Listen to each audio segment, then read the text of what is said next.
তারে জনম ভরে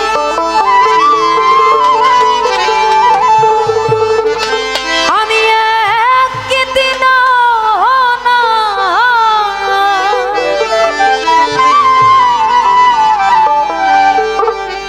একদিন না আমি দেখলাম তার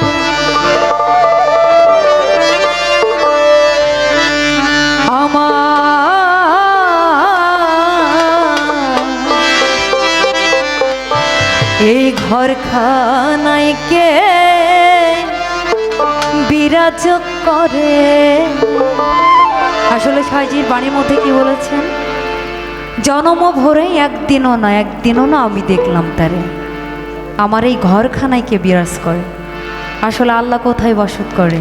আমার নিজের এই দেহ ভাণ্ডে, সেটাকে নিজে নিজে খুঁজে বের করতে হবে। আল্লাহ কিন্তু ওই উপরে থাকে না বা নিচেও থাকে না, আমার কাছেই থাকে স্বয়ং। সেটাকে নিজে খুঁজে বের করতে হবে এবং খোঁজার জন্য একজন কামেল পীর, যেমন আমার আলিমউদ্দিন ফকির, এই যে আমার বাবাজি বসে আছেন, ইনাদের মতো কামেল কানু ফকির, চান্দ ফকির, ইনাদের মতো কামেল পীরের হাতে হাত দিয়ে বায়াত গ্রহণ করে নিজের মনের মানুষকে খুঁজে নিতে হবে।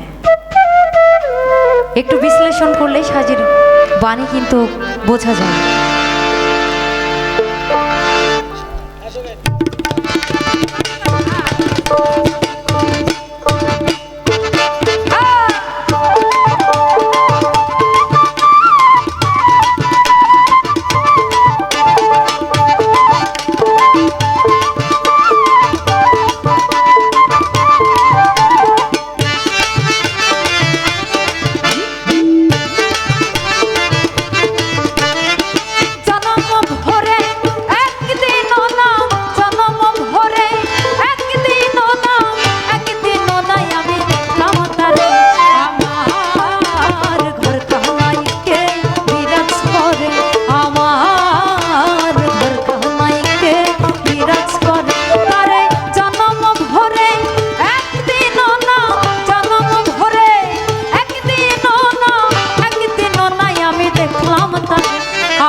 সনকনে দেখতে পাইলে তুই নয়নে নরে চরে, সনকনে দেখতে পাইলে তুই নয়ন হাতের কাছে যান হবের হাট বাজার,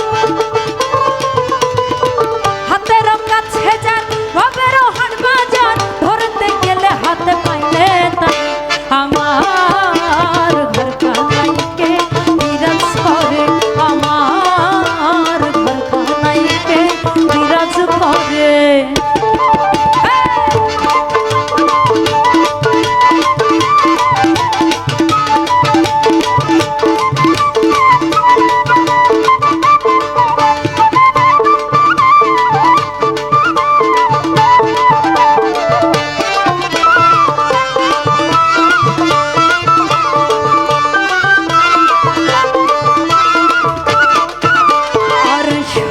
বলে প্রাণ পাখি শুনে চুপে চেপে থাকি, সবে বলে প্রাণ পাখি শুনে চুপে চেপে থাকি, চল কি হতাই শোন মাটি কি পাবো, আর চল কি হতাই শোন মাটি কি পাবো, কেউ বলে না সেটা নির্ণয় করে, আরে কেউ বলে না সেটা নির্ণয় করে, আমার ঘরখানাইকে বিরাজ করে।